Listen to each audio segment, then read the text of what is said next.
Good morning, everybody, and welcome to day 6 of Flagstaff Piano Festival 4th edition. It's a very, very special day because we celebrate Piano Immersion Day today when we invite teachers and students from the community to join us for different events, as well as local piano teachers and the teachers of our academy students who were able to make it here for a piano pedagogy panel at 1 p.m. and the stage program here at 3 p.m. Join us for that, and then tonight for Sofia Guliak's recital, which will be wonderful. But this morning is unlike any other. After an absolutely fantastic duo concert last night that ANGELA Cheng and Alvin Chow so graciously shared with us, today we will get to watch them teach together in a masterclass, which they are very excited to do, and we are excited to see them, and they are famous for this kind of tandem teaching. So it will be so informative and so special for all of us, and especially for the students. We are extremely grateful to have them here. Thank you for your visit and for your kindness and just generosity for Flagstaff Piano Festival and students. Please help me in welcoming ANGELA Cheng and Alvin Chow.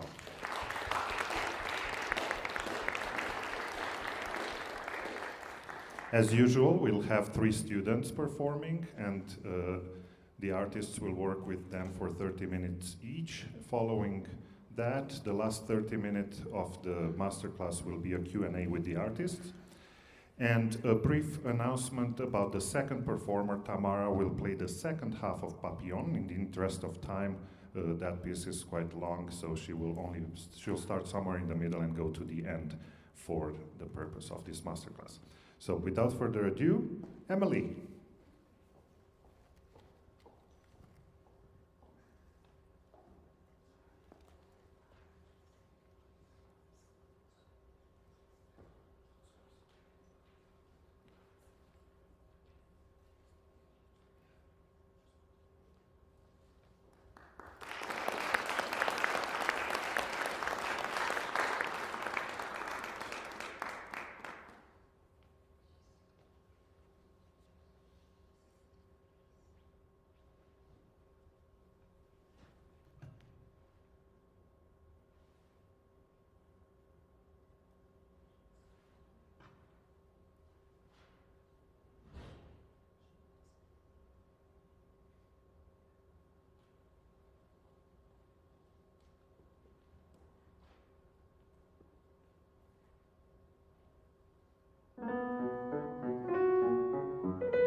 wonderful.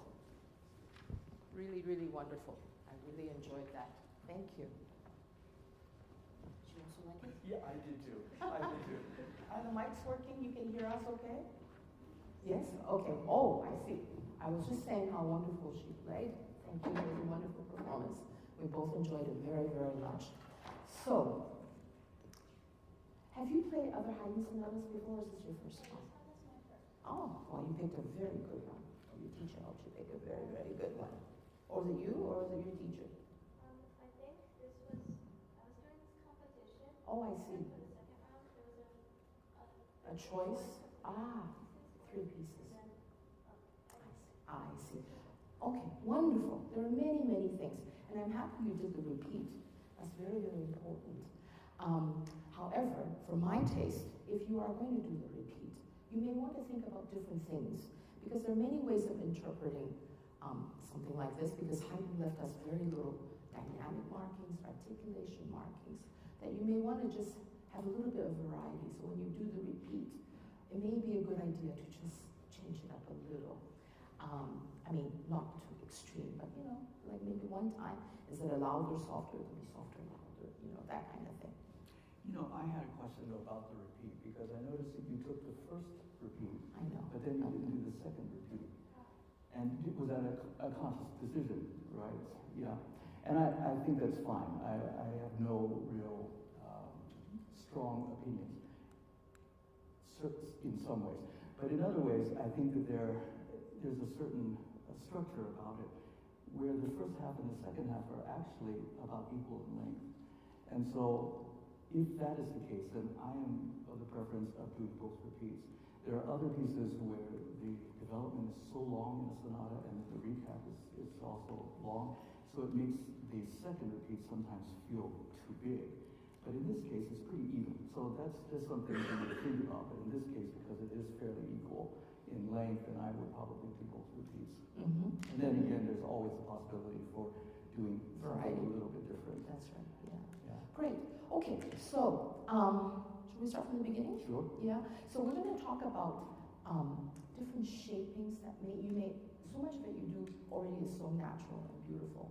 I'm just wondering if you thought of other things. So we're just going to point out different possibilities for you. Okay, let's start again from the beginning.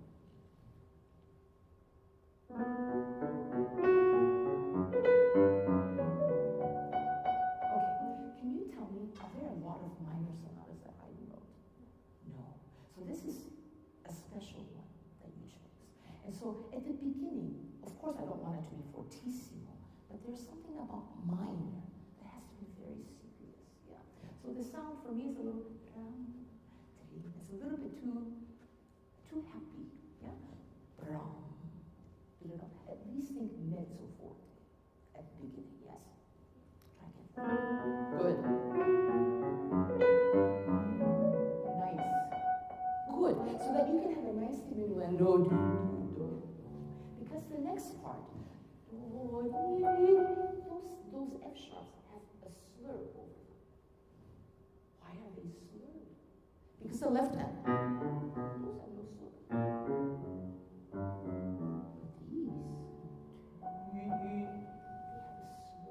I would say they're expressive, okay? So you may want to change, maybe add a little pedal on those F sharps. Let's try again. Oh no, let's go for it. Right. Good. Anyway, so we have to look serious. You can't look.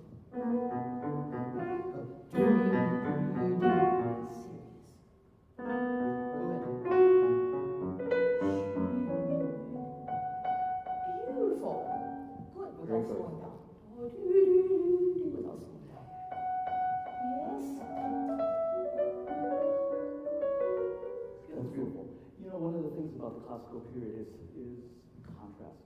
The big thing about sonata form is the contrast of keys. You have the home key, and then you have the other key that's either in a related major or in a minor. It's also the contrast of sound, contrast of characters. It all has to be much bigger. And I felt that yours was very beautiful in this rather small frame. And it just needs to expand. You know, starting with an ornament. And this is actually a slow motion Mannheim Rocket, where you have that rising line, and it's supposed to be a lot more emphatic. And so I would just do as my wife suggested, just much bigger. So the character is all given to us in the page. You know, to me, everything is there. We just have to look for it. So let's try it again. Good.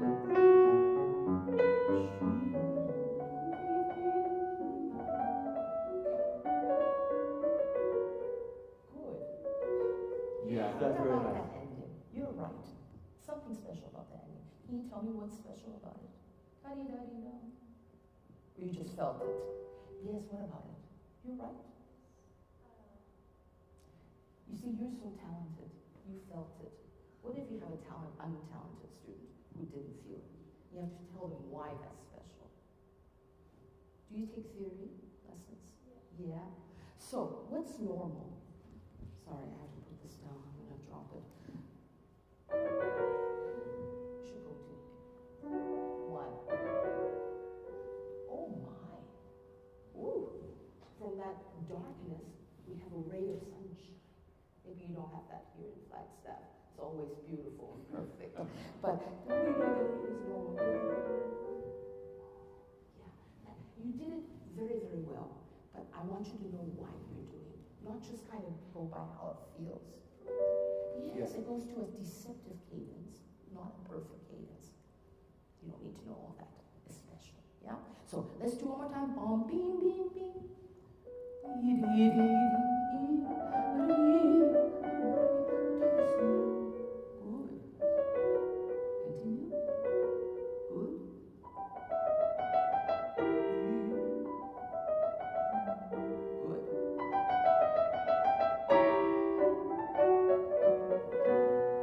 That's very well done. I like the orchestration that you kind of do, and I would like to see if we can even make that even more effective. The solo instrument here, probably flute, don't you think? I think more like a flute. Oboe. You think so? Okay, It's all right. a little high. Could be a little high for an oboe. So flute for me. I like to torture oboists. And then, but then this chord, that's like other winds, clarinets and oboes joining in with, and again the flute. Now, when you have this, you actually pull away. I think that's actually where the rest of the orchestra joins in. Yeah, and look, he gives you a nice octave. So I don't think it's supposed to be so small. Dum dum dum bim boom. Yeah, So nice I and always big. think that we should go with textures. Yes. We go with the textures the composer gives us. And so solo voice, probably not as much sound. And then when you have more of them, you did it beautifully. I have to point it out because you did do it very, very well in the recap here. That was beautiful. And you took advantage of those octaves there. So I think you can do the same thing there. Can we try it from the first flute? one?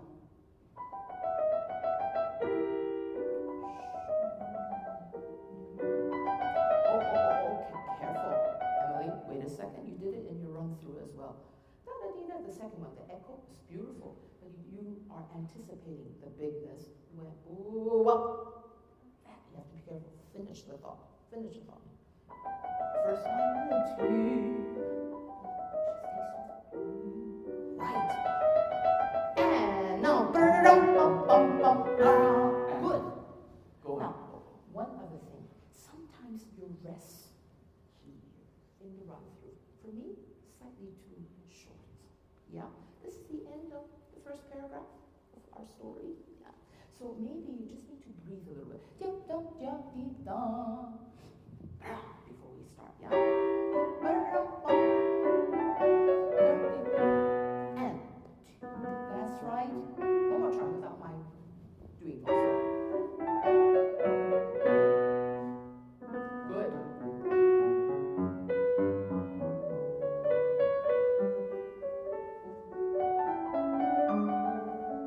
Very nice, very nice. I like this. You had the beautiful color, but again, not enough for me. I think you can show that off a little bit more. And then when you follow this line, sorry, that's probably what I would have written. But that leap up there, just more joyous. And then that sets us up for the second thing when it comes in. May I? I'm sorry. Yeah, That go was ahead. a great idea. Now, look what he does with the left hand here. Play that left hand. Oh, Yeah. Woo! That already gives us a difference. One is slurred, then the one's about PE. It's very different. Yeah? So that will help make that difference between B and the A even more interesting. Not too soft, huh? Ta-da! Back to serious.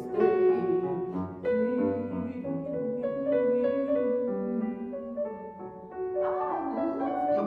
It's so much fun to have that B, yeah? Good.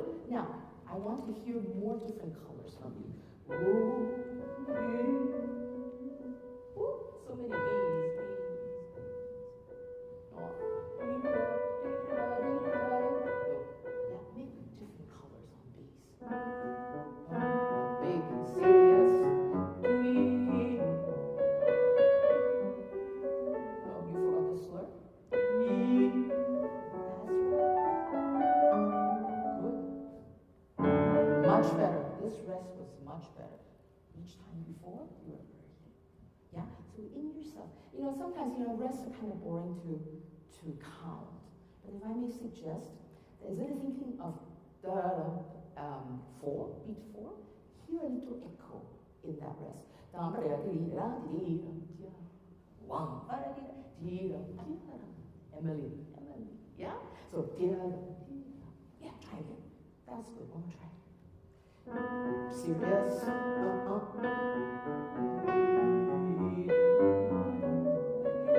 Slur.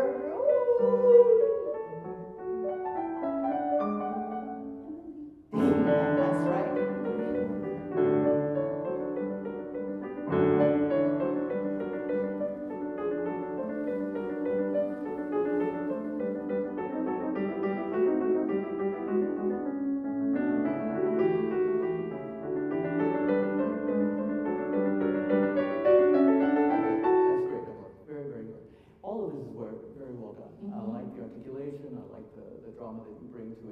I just think that somehow the 16 becomes a little bit too regular.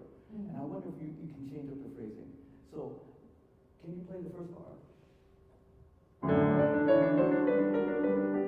And then the second bar? Okay, repetition, and you can do something different with that. Now, how long is this phrase? Part of the phrase. This is one bar, this is one bar. What do you think that is?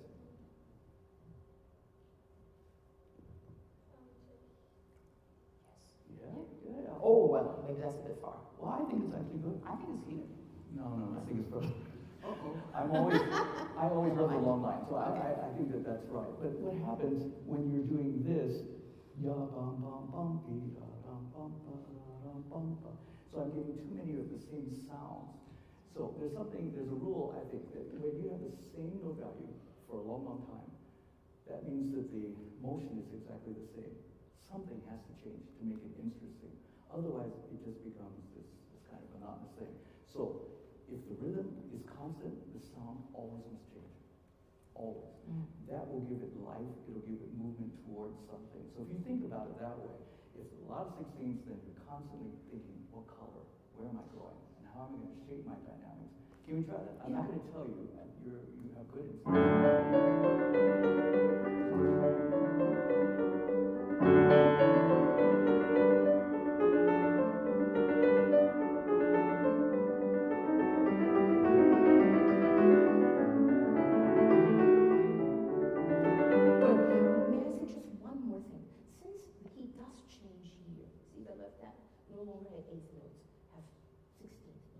Can that also change? So it's not so similar to the part before. Maybe a little bit more cantabile, more legato. Maybe add some pedal. Yeah? I would do exactly, I would do exactly the opposite. Because what she had before, she had the length in the left hand 8 notes. Okay, then whatever it is, I'm thinking not just dynamic and shape, but texture has to change. So if you put some pedal in this section, because he doesn't like it here, then no pedal here. I Otherwise, it sounds exactly the same for 1, 2, 3, 4, 5, 6 bars. The articulation. Does that make sense? So let's try it from here. The third one, yeah? Third one. And then when you get to here, let's not use any pedal. Okay, can we use some pedal here then? Yeah, try here. That's fine, that's fine.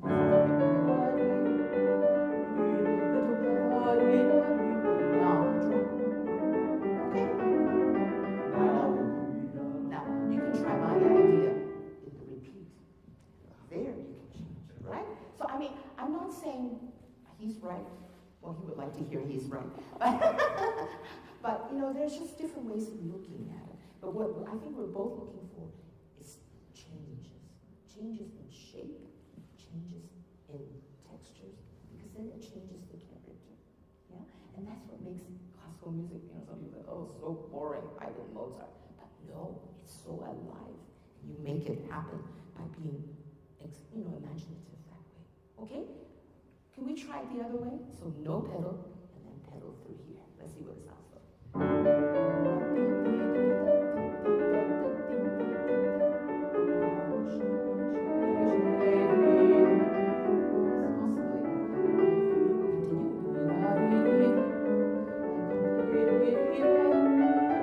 Very good, very good. So this, I actually like that. So you could choose to do it on your repeat if you Yeah. want. In this line here, you go to, then you go to, then you go to, all the way to there, right? And then that's the final note. So what you're doing is you're doing something I think of it as sort of a little seasick, because you do Can you make the crescendos smaller? The first one is just up to here, the second one up to here, the third one up to here, and then it just creates a really long vista instead of seeing little parts. Can we try that?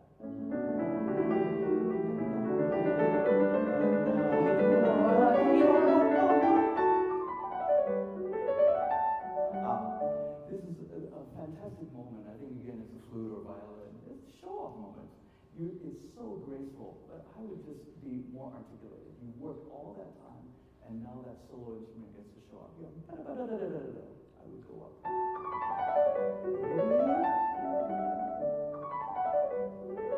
Very, very good.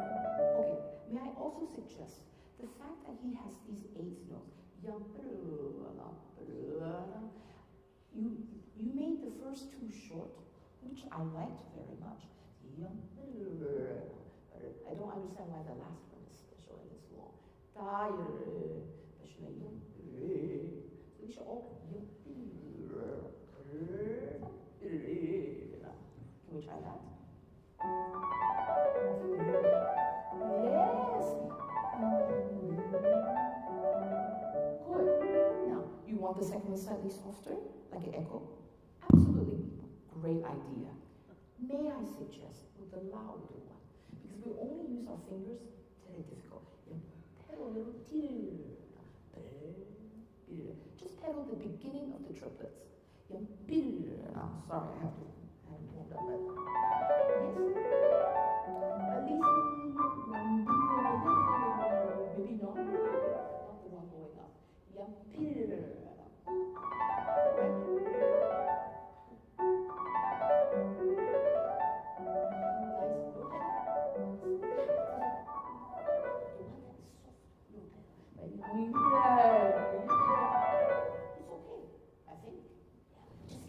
It's like playing a violin with vibrato. But yeah, with vibrato.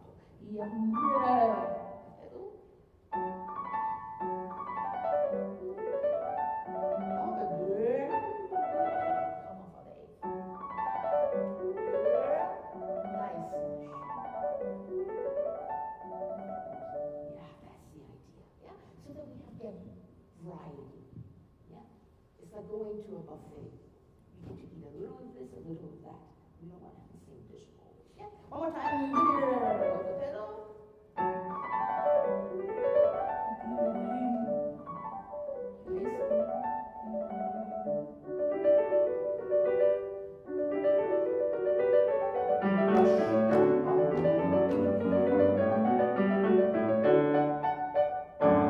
good. Shall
like someone told you to play it louder. It needs to be more warm. Yeah, it feels a little I'm exaggerating. It's a little bit too rough. I think maybe it needs to be prepared better. Maybe a tiny bit of crescendo rather than just highlighting that top note. Can we try that from here on the B naturals?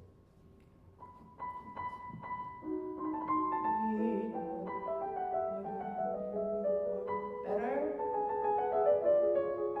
Good. Very good. I think that's better. So I don't think you need necessarily to be so big on that B natural. Because after all, let me borrow this, we have something very, very interesting here. That G sharp is not expected, right? Something like that.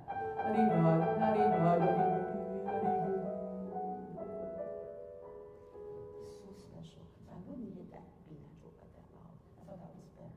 Can we try one more time and then I think we have to stop. B, B, B, B. Can we do yes? Tempo.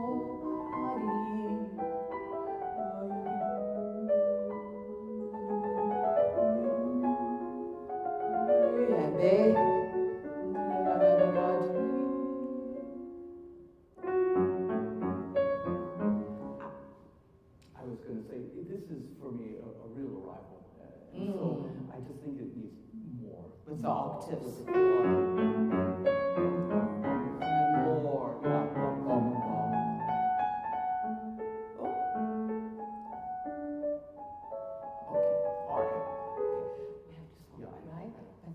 Very much, at least wonderful to hear you. Thank you. I hope you play your own music. Are you ready right now? Yeah, you should. You're wonderful. Okay, thank you.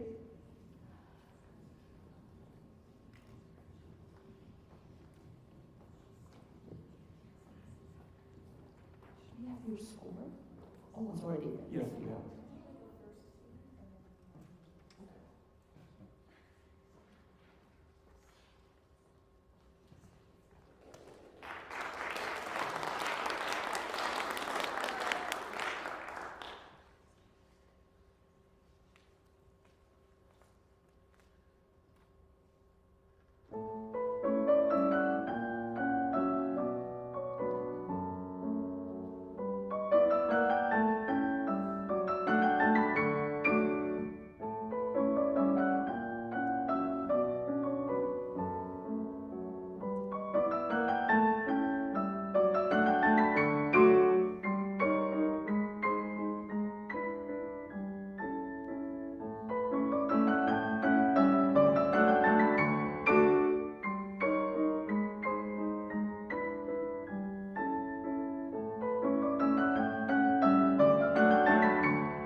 that. So, is this other piece of Schumann you played before, or is this the first one? Oh, very good. I love this set of pieces. I always think of it as a kind of a, well, what's the background for it? What do you envision when you play the piece? Well, I know that it was based off of the story, the opera, where it's set on a carnival. That's right, right. And all of the different movements are possibly different characters and things like that. And so this is, I don't know if you know the word carnival. This is sort of like a precursor to the mini carnival. Yeah. And so it's the same kind of idea, the kind of preoccupation with the dance rhythms and then all the characters and the different personalities that are seen in all of these things. I just have one question about the edition before we start. Is this the edition that you learned out of? Yes. You know, I always recommend to my students that they look at the Clara Schumann edition. She did it twice, once for Rakoff and Hertel and another time for Kaunas.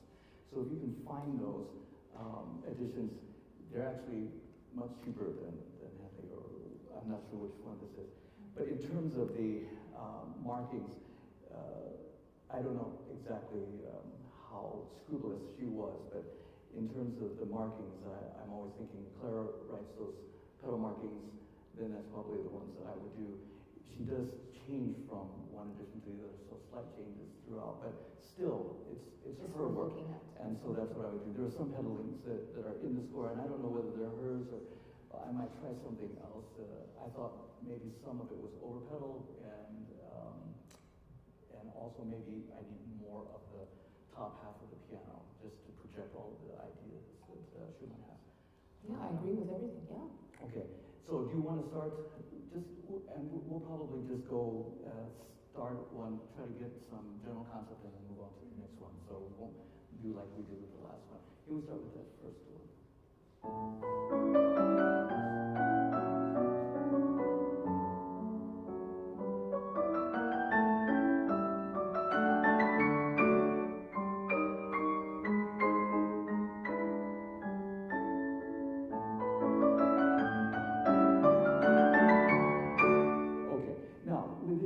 I think there are already at least two characters in there, and so you have that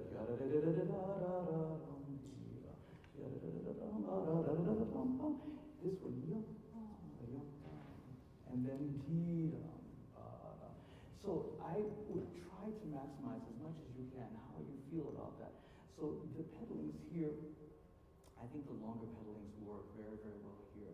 When you get to there, I might do a short, long, then pedal. Yeah, it will help with the articulation and also defining the character a bit better. So can we try the first part again?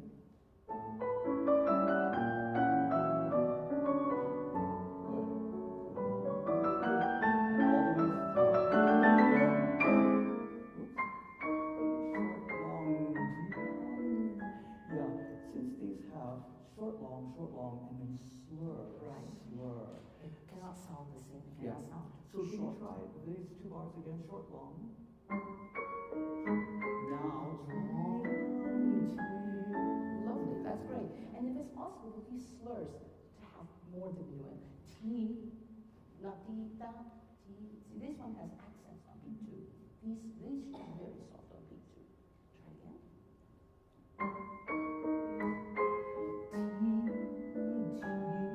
Lovely.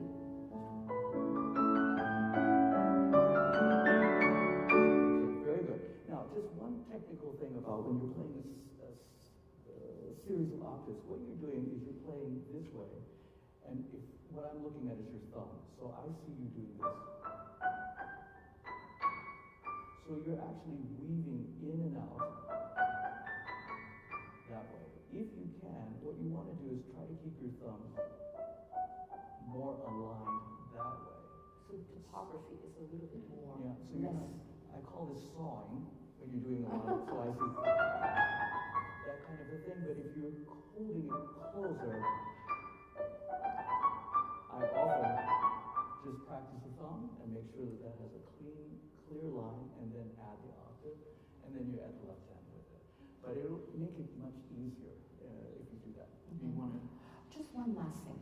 we want to make sure we get a real forte at the end. And to me, it feels a little bit anemic. It just needs to, can you just play that last bar as loud as you can? Right here. Ping, bong, that C sharp. An octave higher in the right hand. Yeah, with some pedal, yeah. That's right. That's right. That we aim to really, because that's an important dynamic. Because the last one was everything to be kind of mid, so yeah, we want to really arrive there. Yeah? Okay, let's go on to the number 7. This one, to me, of course, the meter is 3/8, and so we want to feel 1 pulse per measure. If it's a composer writes 3/4, then generally we feel 3 pulses, but 3/8 always means 1 pulse per bar. The word is semplice. Unfortunately, it doesn't mean that it's simple to play. It has to sound simple. I think your tempo is too slow because it doesn't feel in 1. So I would be a very easy flow. What does the semplice mean, do you think? It's not easy to play, but we want it to sound easy. So what would that be?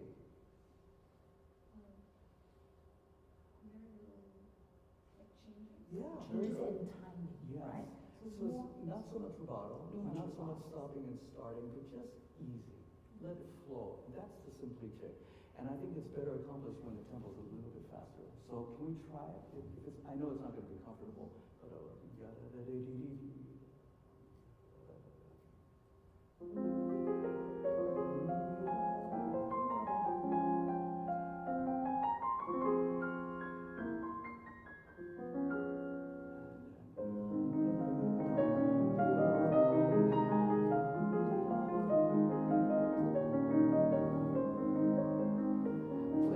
May I just try this section just with the right hand? Yeah, so there are 2 voices going on, and the melody is disturbed by some of these accompanying notes, yeah? Just play the melody by itself. Okay, now play all the notes. Okay, so these are nice and soft. It's this thumb that's really way too loud. Slower. That thumb is too loud because it sounds like the melodies. It's too. I feel like there's an octave there. There is no octave. Try it again slowly.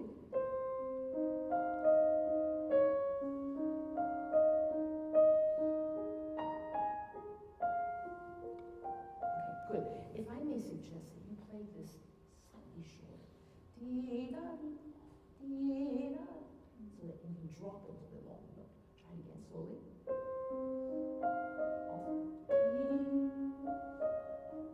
That's right. Because the longer you play it, the louder it's going to be, right? It's going to get in the way. So you want to make sure the melody is not rewritten by that extra note.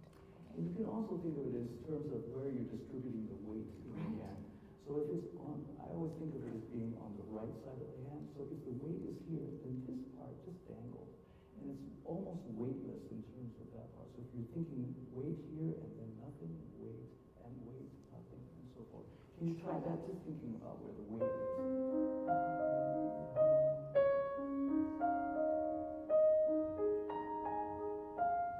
That's the idea. That's great. That's great. Now, the other thing that makes something simple is if we hear the important thing and not so much of the other thing. And that's what my wife was trying to get at. So if I'm only thinking, then it sounds simple, but if I'm hearing then it seems a little bit more complicated. So could you try it one more time with 2 hands and just relax?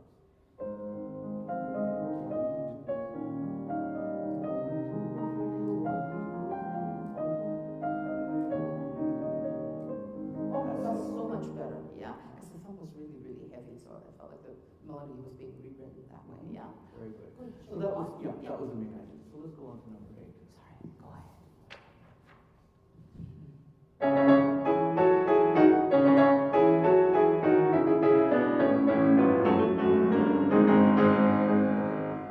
As a technical thing, when you have jababa, then to me, all of the weight is on the first chord.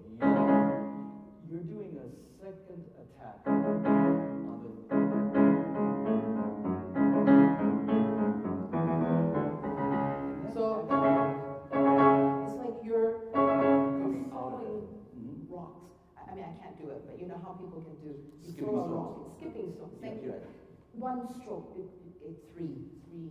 chords, yeah? All you're doing is changing the wrist level. Yeah, try that. That's better. Good. And instead of thinking down, down, think up. Think up. Yes, that's better. Good. Yeah. And the reason why that also works for the next part is when you do this, the up is the natural down. Can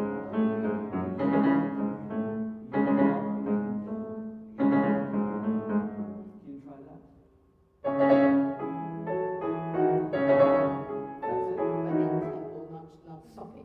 But that's the idea. I know I'm picking on this, but it's the basic motive for this particular work.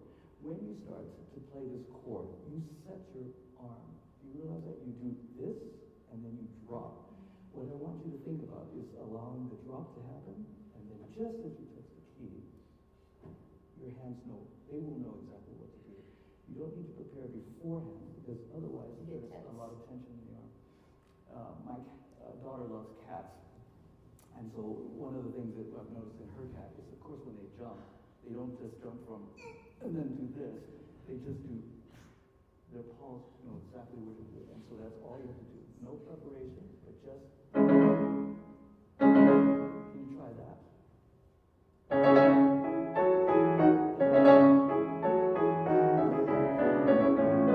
Good. That's much better. Now, I think the fact that you wrote that slur, I know we can't really play legato, but we have to try, yeah? To do dum dum dum dum. Can you not be quite so short? It feels a little bit. Try again. Good. Much better. Tomorrow, he writes slur here. What does he want? So what does that mean? It means the first note of that slur is loud.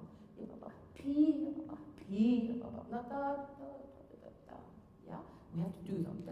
T, D, accent it.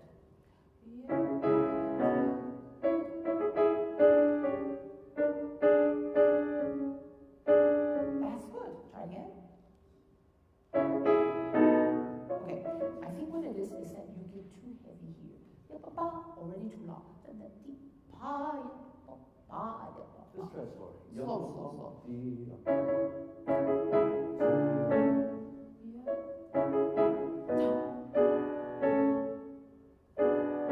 That's right. So okay, slowly. That's the idea. That's the idea. That was good. Yeah. So if you just practice that slower that way and just achieve the slurs, again, it's just a way of breaking up the monotony of the rhythm. Right. So if it's da-da-da, da-da-da, but it has just a little bit more lilt to it that way. Yeah. This section here has always been kind of confusing to me. I don't know why he wrote those roll chords the way he does, but it does help explain the slight slowing of the tempo. So if you just take the time, then that gives us the rhythm that I think he's asking for. So you can work on that. This next one, did you have anything on that's good. The next one, I thought the presto was a good tempo. I liked the speed of it. I think you could be a little bit more contrasting. Help yourself. This is pianissimo. This is mezzo forte. We'll just play bigger on the mezzo forte.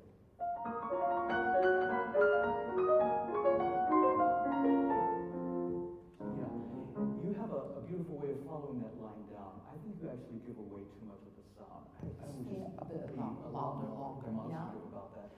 Then that makes that pianissimo contrast so much greater. Yeah. So let's just keep the sweep.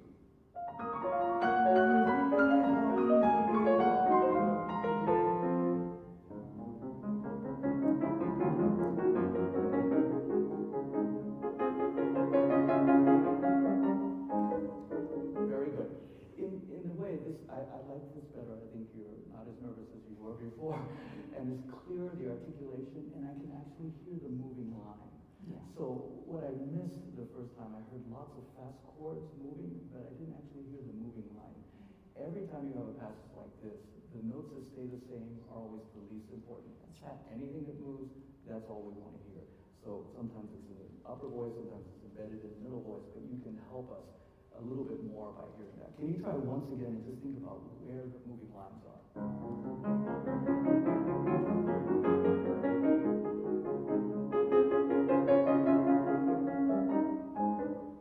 That's very good. 100%. Much better. That's really, really You good. can Yeah. also emphasize maybe a little bit more the bass when that does move, and that will keep it more interesting that way too.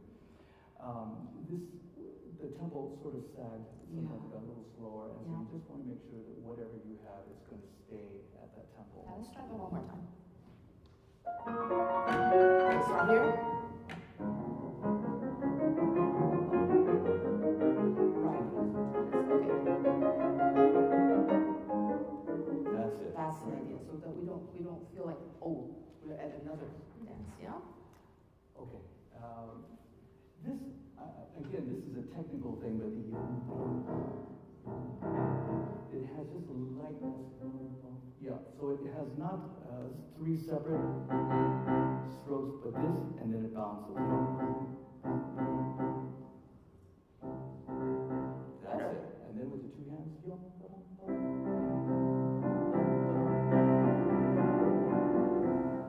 right.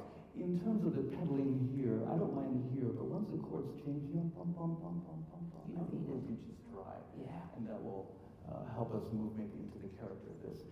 It does say più lento, but più lento just means more slow. Yeah. And I thought that your tempo was just lento. Yeah.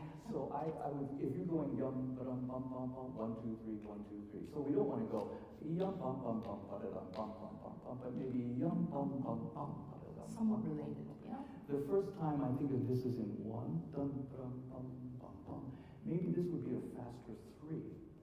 Yum bum bum bum ba da dum bum bum bum bum. Can you try that? Yum bum bum bum.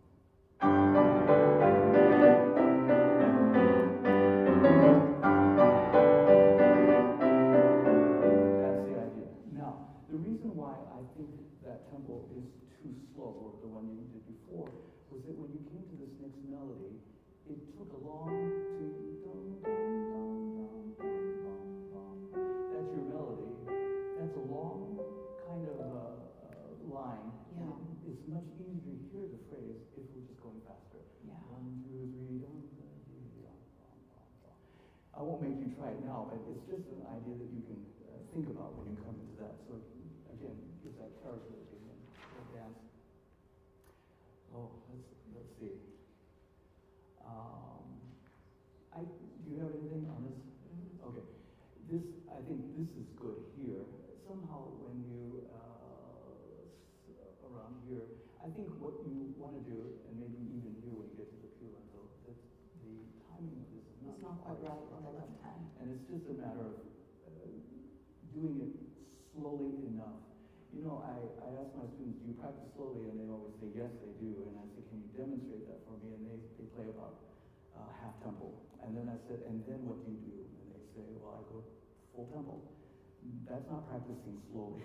That's just doing 2 speeds. So what you want to do is just play at half speed is a good place to start, but then only incrementally up. And every level, you just have to pass it before you can go on to the next one. That's really, for me, the only way to build in something that feels really secure. So don't feel ever in a hurry to get through something to learn it, but take it step by step, and then make sure that you have that in your hand. Now, this pedaling here, I know we're out of time, but it does say sempre, and I think both Clara and Robert would agree on that. It's supposed to go all the way through. And so then, at this point, it becomes clear. But we really need to have that mystery. Now, if the pedal is for the effect, then you're going to have to figure out what to do or how much. Obviously, if you push it to the floor, it's going to be too much. And so what you want to do is gauge it so that you have, how many pedal levels do you think there are? 3? Maybe. There are a lot more, I think. So you can do an 8th pedal, you can do a quarter pedal, you can do a 3rd pedal, 2/3 pedal, 7/8 pedal. I like sometimes to lean my foot on the pedal, and that's all. And every one of them is a different gradation, a different length of sound. So if you do that, then I think you can find that pedal that creates this aura, this mystery, and just the winding down of the whole day's activities, and now we're ready to go to bed. And And so it's just a kind of a thing. If you know what the pedal effect is for, then you search with your ear to find that sound, and then you'll feel it. Now, And also the voicing, you know, The voicing. with the long pedal, because if you don't voice well, then it's just going to be very, very, like, it's going to bother you. But if you voice it well, like da-dum-bum-bum, in that left hand thing. So the thumb of your left hand, Yes. and the right hand is just the glaze on top, Yeah. barely touching the keys because we don't want to have that. But anyway, we're out of time, Yes. so we're going to have to stop now. Okay, But thank you very appreciate your much. great work. Thank you. Thank you. Oh, thank you.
Very well done.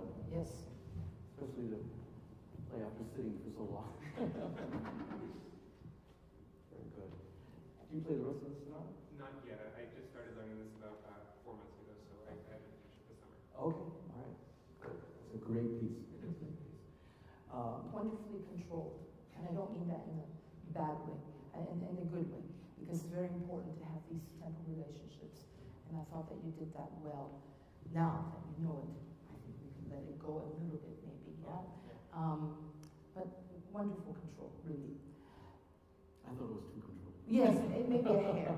That's okay. Some people just play it too fast, which is crazy. Yeah, I do agree. I think that it is only marked Allegro moderato.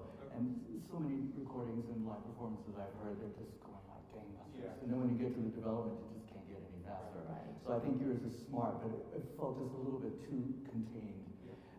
I thought the development for me was the best because it just kind of really let loose as far as the sound was concerned.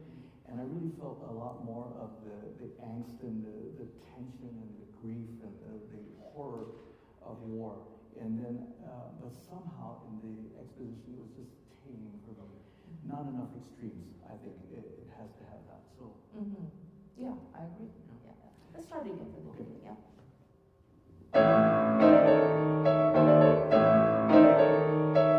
Yes, no.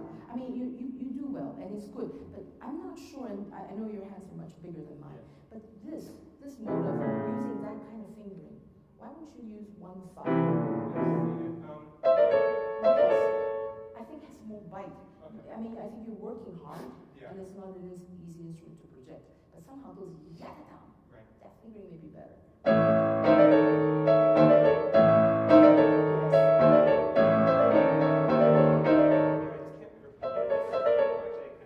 Yeah. Of course you can. Of course you can. And it's Yeah. it's not legato. It's just a kind of a hop on Right. those three. So Yeah. you don't have to have it. I think it's better. Otherwise, Yeah, you're working way too hard to get those articulated. You know, I know this is being really picky, but is there any way that you can?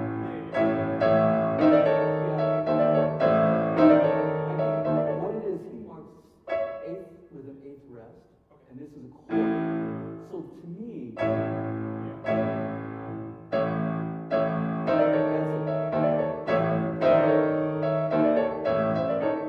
yeah, I know, it just feels to me a little bit more impactful, and then I can really hear that tritone because the pedal is more clear that way. Yeah. You know what that tritone is about, right? No. It's actually more, you can hear it more in the last note, but it has to do with the ambulance. Yeah, ambulance, yeah. The strings. And so later on and so that's the kind of, but of course the tritone is the most Of course, yeah. effective interval.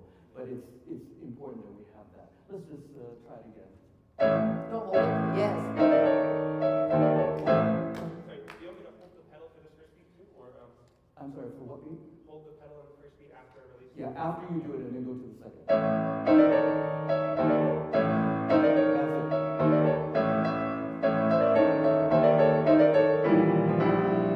That's an F sharp.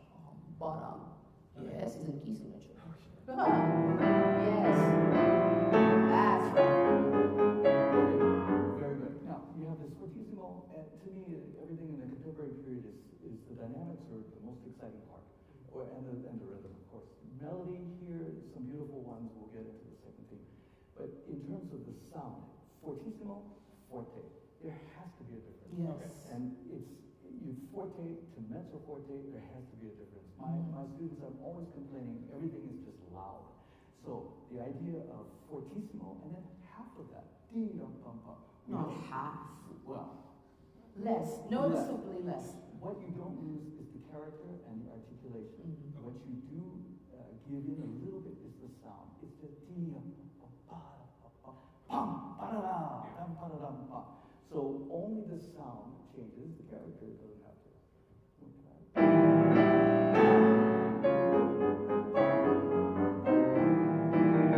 Better.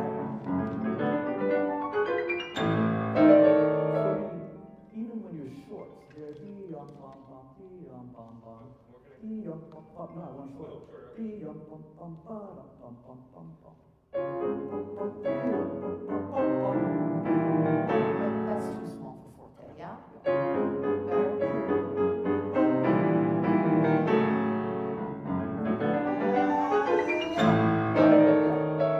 Crescendo's been marked, but it's a rocket. We have to go. And so make sure your left hand helps. Yeah. Ba-bum-ba-bum-ba-bum. It's harder in the right hand, but your left hand can do it. Yeah. Yeah. But he also here, he writes a triplet here. Don't hide it. Okay. Dee-yum, bum, dee-yum, pa, pa, pa, pa. I want to be able to hear that triplet. Yeah? Dee-yum, bum, bum. Dee-yum, bum, pa, pa, pa, yum. That's it.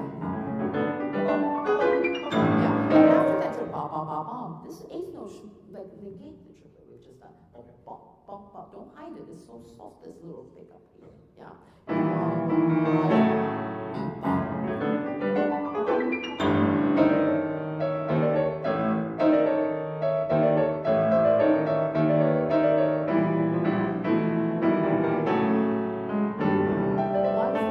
One forte different, yeah?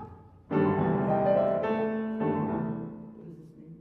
It means right hand. I just seen it played many times with the left, and so I was trying to, if I can, hold the right hand melody here and use the left for this. Yes. I just use your foot. Just hold the pedal for 2 beats, and then you'll be fine. Okay.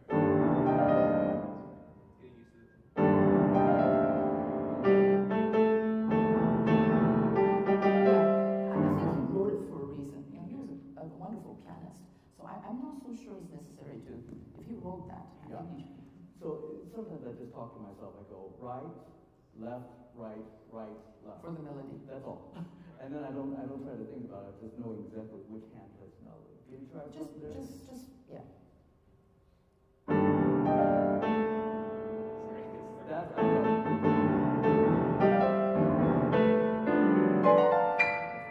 Yep. That's good.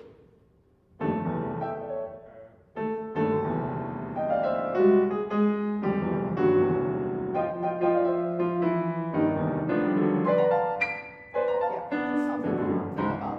I think it actually will be easier because this crossing doesn't have that kind of clarity. Yeah.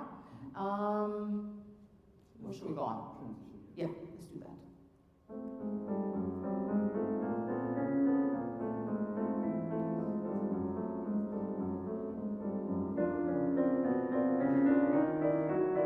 good. In this, I think the sound quality is very nice. Can you think of the thumb melody? And can you make it, there's not that much pedal, which I appreciate. Can you just make it more lugubrious?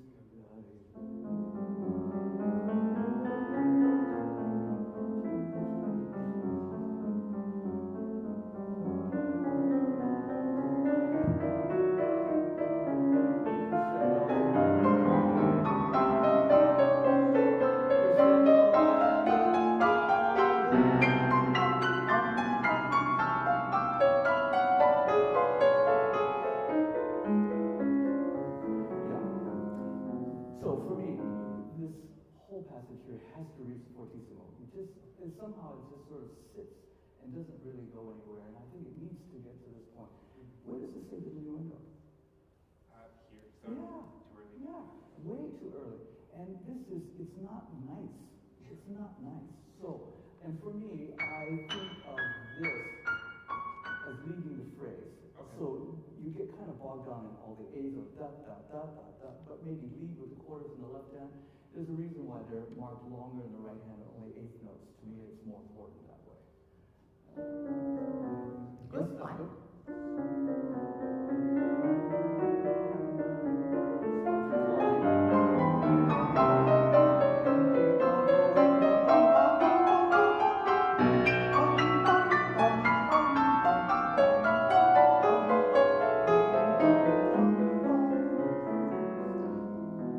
Still too early for us, I think. You know, we always say that. What does diminuendo mean? Gradually gets softer. No. Exactly. Well, Yes, it means- gradually. It's not soft, right? Diminuendo is still fortissimo, whatever your dynamic is. Then it gets a little softer. You should think of it as a high point. Diminuendo means loudest. Then it gets softer. So I'm very mathematical. So if this is piano, this is going to be mezzo piano, this is mezzo forte, this is forte, this is a fortissimo. Okay. So if you think of this as being the top, then forte, mezzo piano, that's good. beautiful piano. Yeah? Try from the top.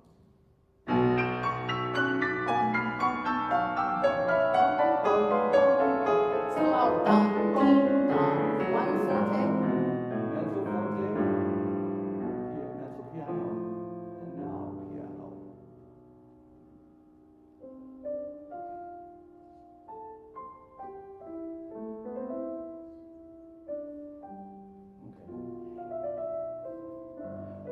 I think it's kind of beautiful what you're doing there. I don't think it's maybe appropriate in this particular section. For me, first of all, piano in Western music is not a piano.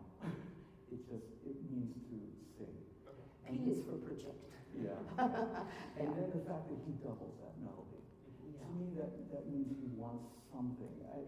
Maybe it does feel a little bit hollow compared to everything else that you had, but I don't think that this is so Fragile. yeah. Better. Good. And since it's a melody, it's like playing this melody as a singer or as a violinist. Da da da. Absolutely no vibrato. I don't think so. It has a slur. So I would pedal. Use the right pedal along with your ES.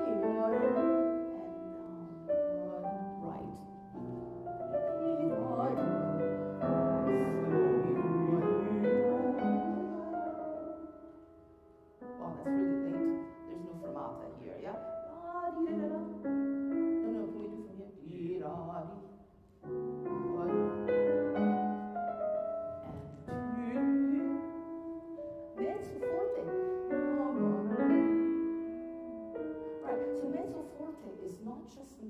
it's the general dynamic, yeah? So it needs to project. It has to be, and it's expressive. Yeah, exactly. It's like mezzo forte, supersized, yeah? It has to have a lot of sound. Sing, sing, sing.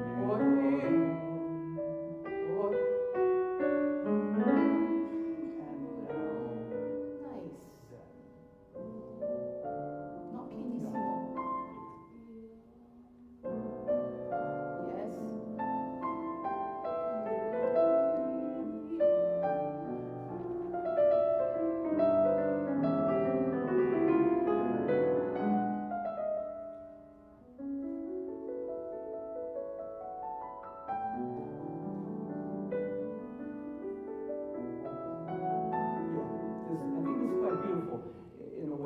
I somehow think it sounds a little too impressionistic for me.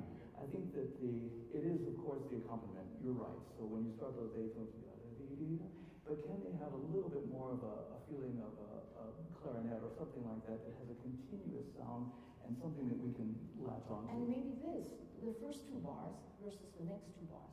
Play again.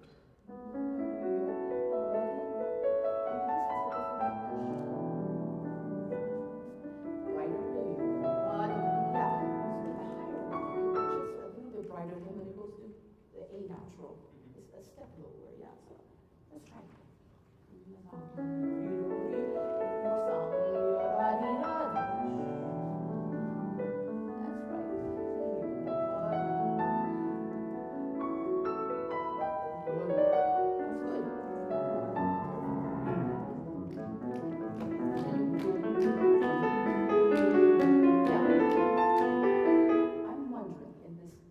Interlocking, yeah. If we could have a little bit more left hand, it's the one that's on the beat. A little bit more left hand.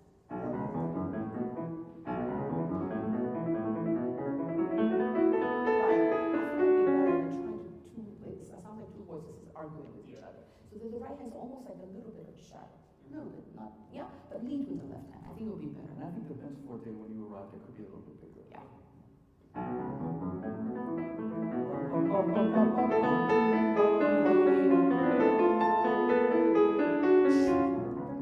Now more. Left hand. Wait a minute. There's a rest. Yeah, I need that rest. Off. Off. Off. Sing.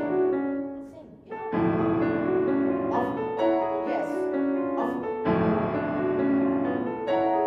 No. I don't like that. Why did he write the rest otherwise? Well, I don't know. But I know that the left hand has the full sound. It's gonna rain. It's gonna rain. No, I don't think so. But anyway, we'll Think disagree about on it that. anyways. Yeah. But definitely the first two bars, you cannot hold it. Yeah. And it's still too tame for me, somehow. You have the weight of the arm. Awesome. Awesome. Good.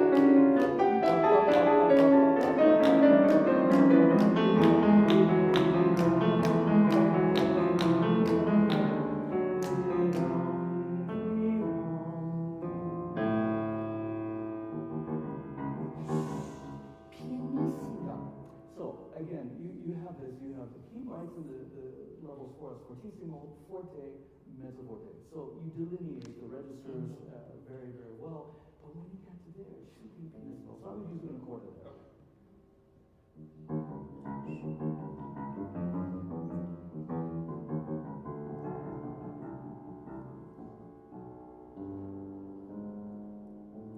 Yeah, it does say lento, but your triplet relationship, this is the same triplet as that.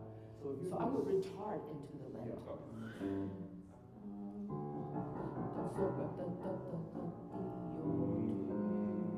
Something like that, yeah? And then? Yes, still accordo.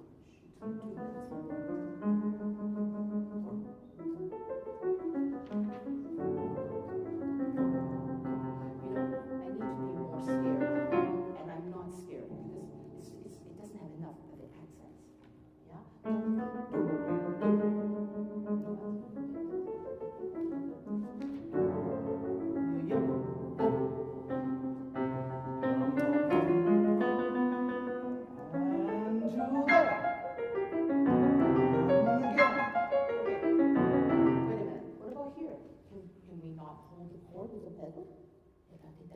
idea of?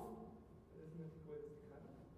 What's more important? You didn't want to hold the pedal for these. I mean, because of the rest.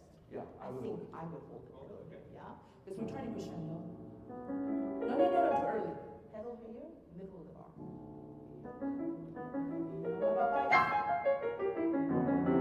Pedal. Pedal. Right. That's right. That's right. Good. Well, that's okay. I mean, I'm really thinking at you, but when you use your thumb like this, your whole hand position has to be, your body position is I think, corrupted a little bit. I would use 2/4. I don't think it's, You know why? Because when you use the thumb, look how, not only shift the wrist, look where your arm is. It's going to get in your way of your right hand. If you're using 2/4, you're much higher.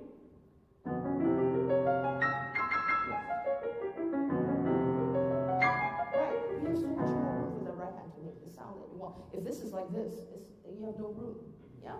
okay, we really have to. We have 1 minute. Okay. What should we do? I just, oh my God, there's so many possibilities. Oh, so this was great. I love what you were doing there. The sound quality was good. Where does it say gets off? It doesn't. It's all the same. Can you start from there?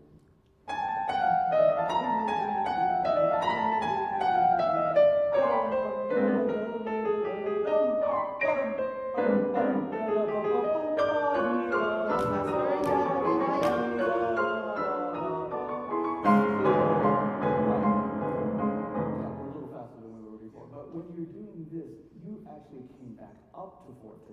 You should just be at forte or come to that point, and then after that you can have those.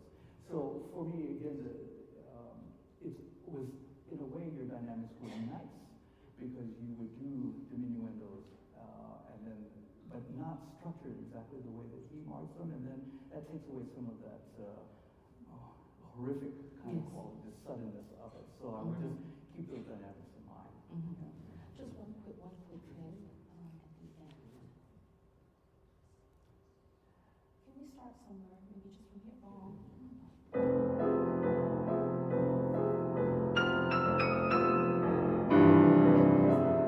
Keep playing the G natural. Yeah. Yeah.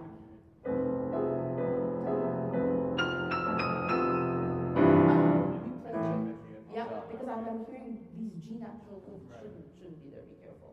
And then at the very end, the last one, pianissimo.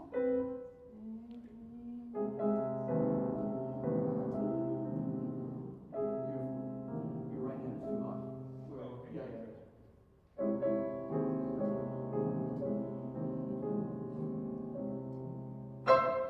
Where's Your left that? hand? No, okay. Careful, yeah. Where is this?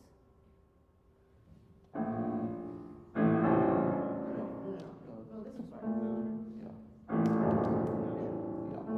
And I love I would use 3/1. I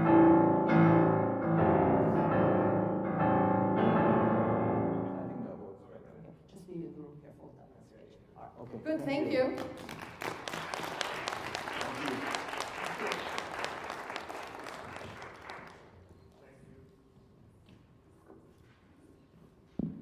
Thank you so much for such an inspirational class.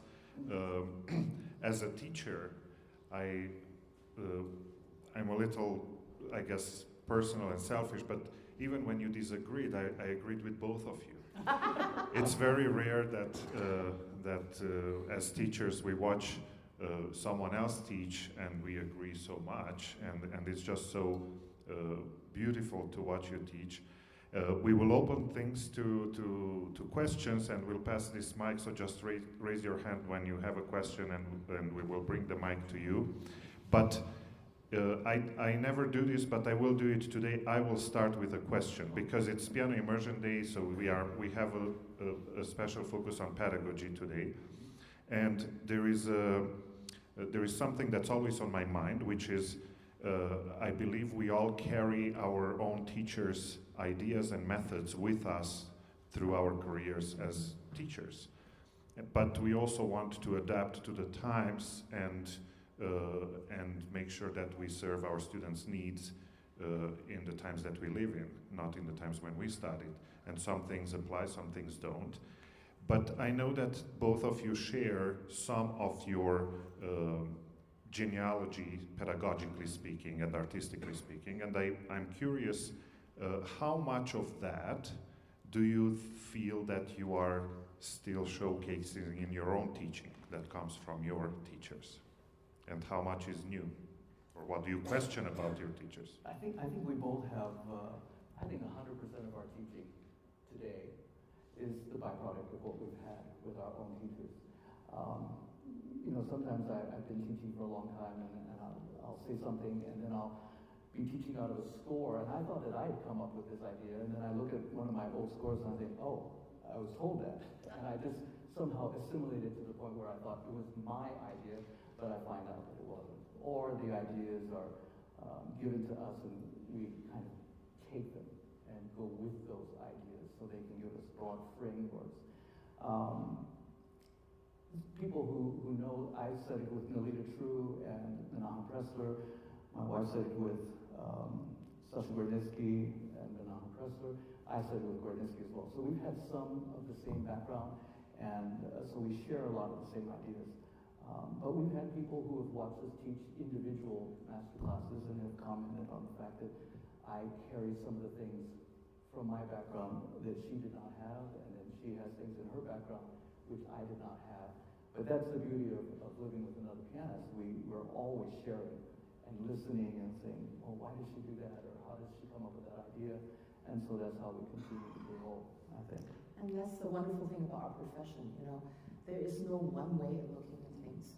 And every time I hear a student, they inspire me to think about other possibilities. When I go to a concert, I hear other artists who interpret it maybe a little bit differently. You work with string players in chamber music. You know, you learn, wow, why did they do that on their instrument? Was Brahms thinking or Schumann thinking that's what he wanted the piano to match? Playing with a conductor, you know, why did they shape the orchestra that way? Why did he put a horn there? Why? What kind of color? What kind of timing is that?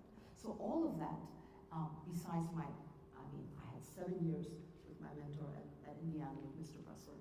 He changed my life, and he opened my ears, he opened my heart, opened my soul. And it's just incredible that there is limitless possibilities. Of course, you don't just kind of borrow this a little bit, borrow that a little bit. You try to be true to the score, true to the composers, and serve them properly, and have respect for what's there, our Bible, and you try to not be you is not more important, the music is more important. But you try to assimilate all the experiences you've had through your studies, through your teaching, through the musical collaborations that you have. And then you come up with something that you think is honorable to what the composer had in mind. So, you know, that's the wonderful thing. We have room to grow, to get better, and get deeper into this music that we all love.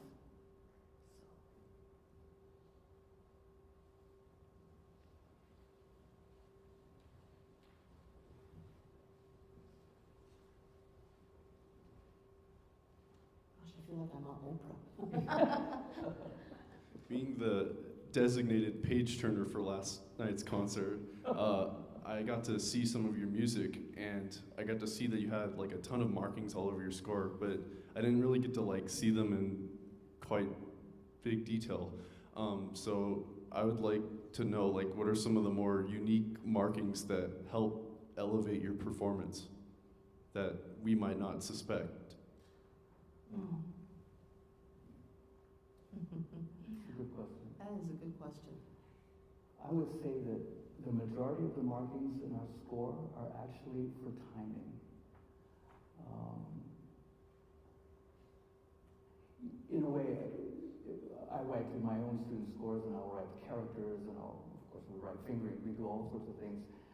But I think that if you looked at our scores, you wouldn't see so much about character or even the phrasing. somehow that part of it we do connect with in a certain way that we don't need to be reminded of it. But I think for the most part, the comments that I have in my score are to be listening, because we're going to do something with time. We're going to either take more time, we're going to move the tempo slightly forward, pull back just a little bit, or just achieve this kind of an effect for a certain phrase. And I have little commas, and I have direct arrows going this way and that way. I have little squiggly lines to denote where we're going to change color.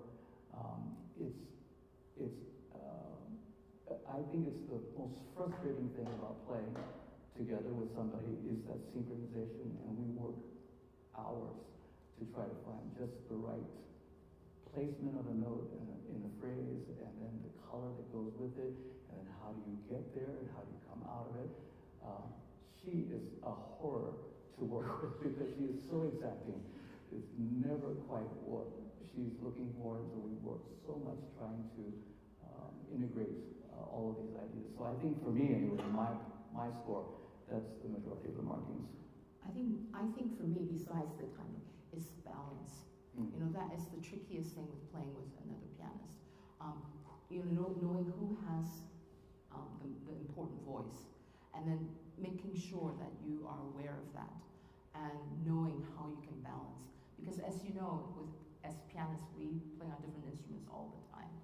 So not just louder, softer, but be aware that on that new instrument that you're playing on, how does that affect what kind of textures, what kind of sounds, that you can be supportive or lead, wherever that is in the moment of the music. And so I think also that's very, very important. And pedaling, especially sharing one instrument, you know, the responsibility of the person on the bottom, because it has to satisfy both partners. And also the acoustics of the hall, the new piano, those kinds of things are very, very important. And so I think those are the markings, that we have in our scores. Thank you. Sure.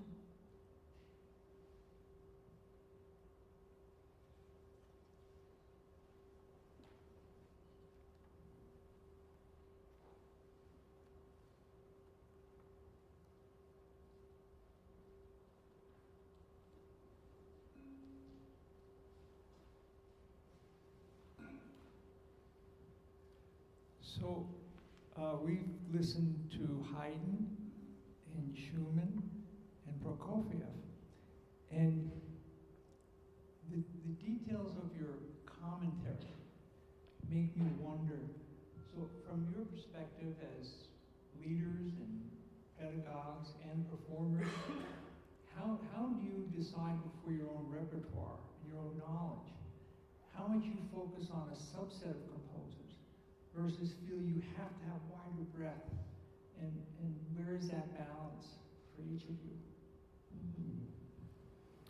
Well, from a pedagogical standpoint, we teach at Oberlin Conservatory. That is an all undergraduate institution. So we only work there with the undergraduates in the bachelor degree program. For us, life is in stages, and so at the beginning of a student's time with us at Oberlin, we both of us asked them for a complete rep list, showing us all the repertoire that they've learned maybe in the last 4 or 5 years. After we look at that list, we make decisions on repertoire based on what students have not explored. Because we think that the undergraduate years, we're young at that point. You don't really know what you like. You haven't experienced enough to know what you don't like, as well as what you might specialize in later on. So it's all about exploration for the first 4 years, I think, of that degree program.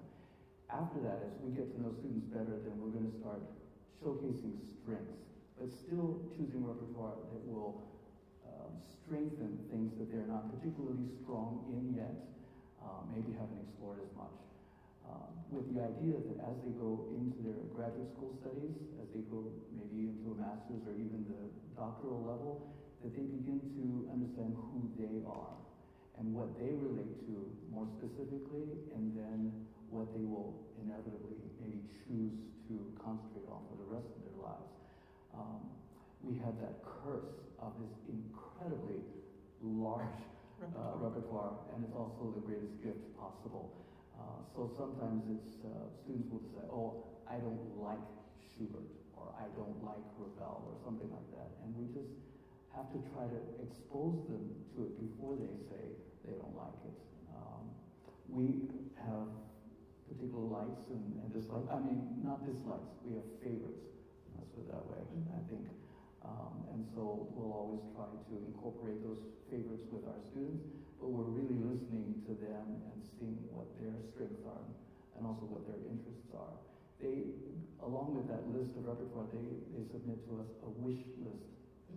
And every semester when I make new assignments for I go back to that wish list and I try to find something. If there's a Prokofiev third concerto that they want to do, and I see that they've never played any Prokofiev, then I say, well, you know what? I know you want to get to that Prokofiev third. Let's do something else by Prokofiev, and then in another year or two, we'll get there. But we want to build blocks that lead us into the repertoire that's maybe a little bit too difficult at this point, but something which can help us get there. But we try to honor the students' wishes and talents as much as we can. Very smart. That's good. But I mean, for us, I mean, as a performer, sometimes we don't have a choice. Like especially when you're playing with an orchestra, the conductor has a program in mind. You know, he'll say, "Would you like to play Chopin E minor?" You can't just say, "Well, I'd rather play Beethoven 3." You can't say that because it doesn't work with the rest of the season, with the rest of his program. So at least I'm not in the position to say that. Maybe Martha Argerich can say, "That's all I want to play." I'm not in that kind of position. But so if I don't want to play Chopin E minor, then he will find somebody else to play that. So that's a little bit out of my control. Solo recitals is a little bit easier. Forehand to piano recitals also a little bit easier because sometimes presenter like to balance things. Oh, we've already had the Polonaise Fantasy of Chopin. This season somebody else is playing it. Can you program something else? So there's a little bit less flexibility for that. But I remember very well a good friend of mine when I was a teenager said to me, "You may love this repertoire, but this repertoire may not love you back. So you may study it, you may play it for your own pleasure. Don't play it in public." And so finding that repertoire that you identify with, that is satisfactory, that is going to be convincing, that takes time. It takes time to explore, and teachers will make recommendations, and then eventually you'll find your own voice, what you feel connected to. And I generally don't play one composer's recital. There's nothing wrong with it. I just prefer giving a variety to my audiences, like something classical, something maybe romantic, maybe something impressionism. Things that I love, that I feel close to. Often things that I've lived with for a long, long time, that I have great feelings and fondness for it. So I try to make a balance. I don't try to play all sonatas, but little different things to make a program that would progress well from piece to piece, and so make some kind of connection. It really, I think, takes thought and care. That you want to curate something that is satisfying to you and also for your audience. So that's a wonderful question. Thank you for asking that. Yeah. I hope I answered it, or we answered it. Yeah.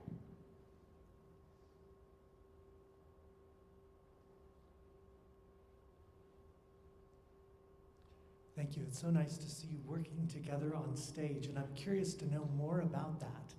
In terms of disagreement, do you have big artistic, interpretive disagreements that you've learned from that have advanced your collaboration, or even some that you still face? We were talking with Sylvain last night. When you're working with somebody that you feel extremely close to, like your spouse, your partner, there is no padding when we speak. The truth comes out. And sometimes it's a bit hurtful because we do things and it's personal, right? And so whenever I'm getting ready for something or if we're rehearsing, you know, he'll say something and I'm thinking, oh, that just felt like a stab to my heart. But I always know that he didn't do it just to hurt me. I know that's how he feels. I think about it, and then, you know, I might, you know, kind of not accept it right away, but by the morning, you're right, you know, because oh, what do you mean? Don't make me sound like such a horrible person. No. It's true. You're very persuasive. I'm very persuasive. That's not right. Well, no, I mean, there are many, many ways of looking at things, you know, and actually, you know, over years, I've changed my mind. You know, things that I worked on as a 20-year-old, I come back 30, well, not 30, maybe 15 years later. I think, why did I do that? That was dumb, you know? So it's all a reflection of what we've gone through as a person, what we've experienced, not just as necessarily musically, sometimes life, you know? And knowing how to reflect that to what the composer had in mind, and knowing what their lives have been too, you know? You know, we had played the Schubert Fantasy for four hands, one piano, for some time, but we had not played it probably in the last decade, I think. And then last season we brought it back. And I brought all of my preparation, all of my notes on my score to our first rehearsal, and her concept was completely different. And I was just dumbfounded because I thought, aren't we just returning to where we were? And that's just not the case. It shouldn't be the case, and I should have known better. But we came in and then we reworked through everything because she had new ideas about the tempos, about just what are we listening for, what's the character. It's such minutia in terms of and that's the difficult part, is having two people's minds having to come to one choice and then going with that choice and making it feel like it was inevitable and very natural when we probably had to duke it out to see what was going to you know, be the final decision. Because how boring would it be to just do exactly what you did, you know, 10 years ago? You want to be able to rediscover and kind of re-look at it from a different perspective because you're 10 years older now, you know. And so I think that's the wonderful gift that we have. There's no set way. It's live, it's creative, it's on the moment, and that's what live concerts are about. And yeah, so, you know, we'll probably play parts of this program later on in the fall, and I'm sure it will be different because it will be 3 months later. So, yeah.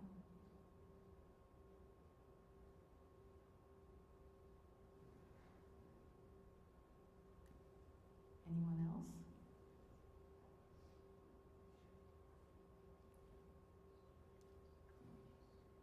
No?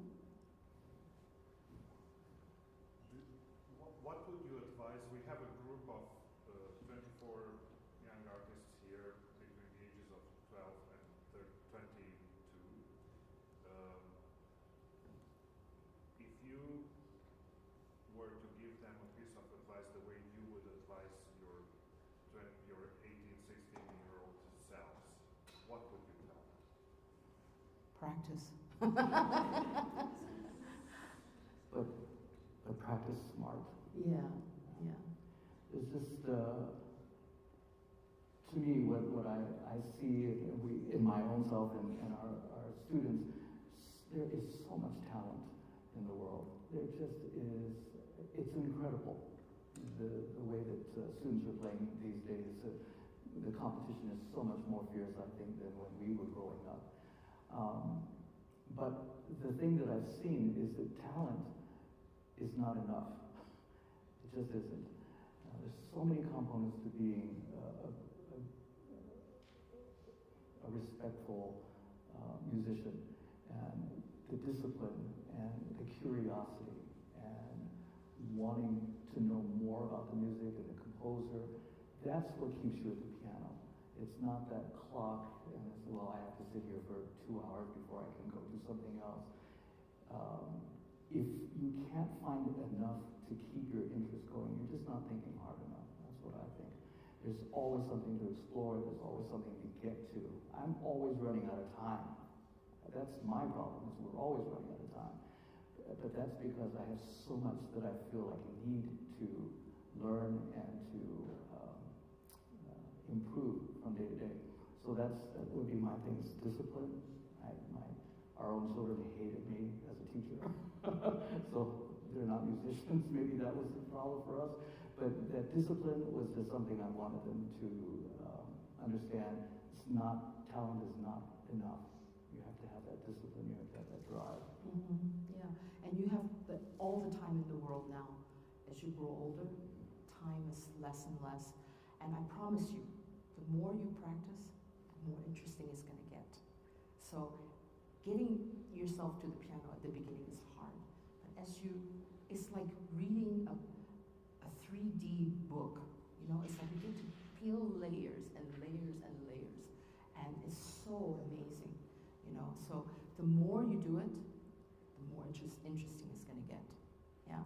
So I encourage you to just go to the piano, but practice smart, like he says. You know, don't just play with your mind thinking about, oh, I wish I was at the pool right now, you know. But thinking, always questioning, what can I do to make this better? What does the composer, he or she, has in mind? Am I achieving it? You know, before the next repetition, think about it. What do you want to make better? If it's just one note, okay, focus on that one note. Yeah. Or if it's the whole phrase, it needs work, break it down. Slowly, hands along, those kinds of things. It will only get better the more you do it. So, but be smart. You don't want to sit there for 6 hours in a row. Ouch, it hurts. No, don't do that. Yeah. I mean, take breaks, of course, but the more you do it, the better it will be. And the more you'll love it. I promise. It gets better. Yeah. Yeah.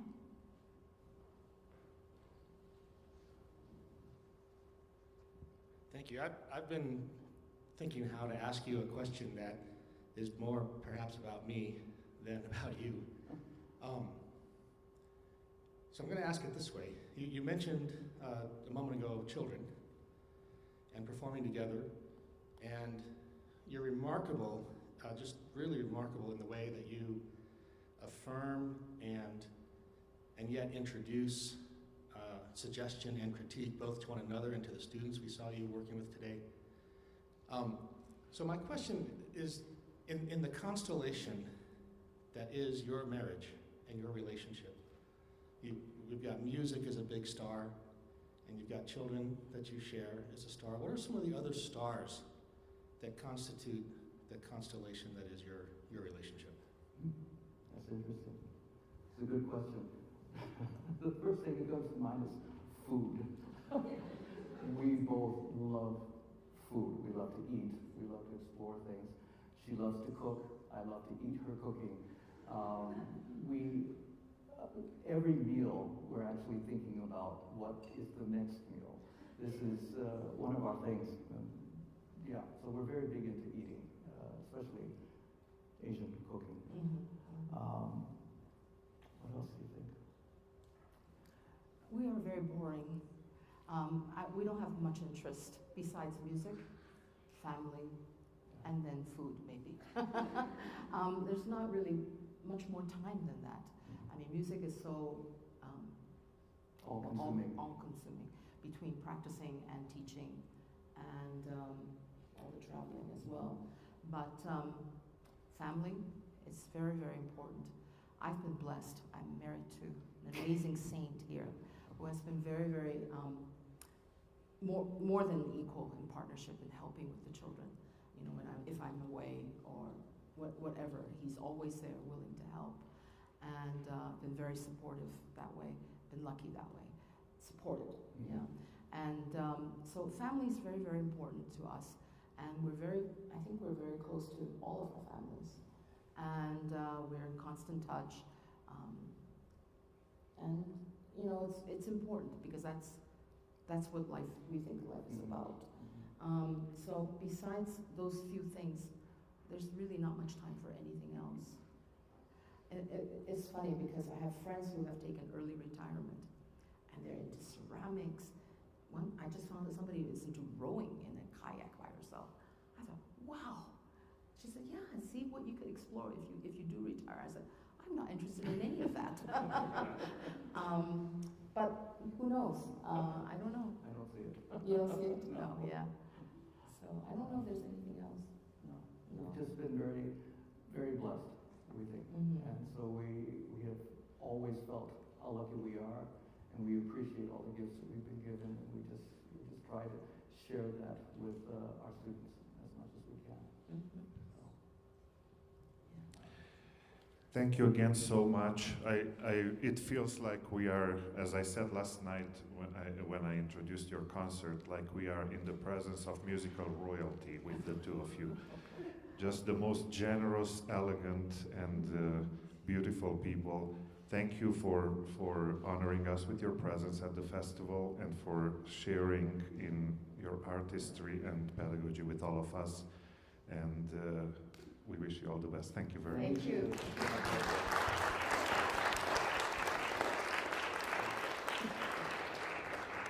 Time for lunch. I also have a special announcement for the Academy participants and anybody who has an FPF t-shirt.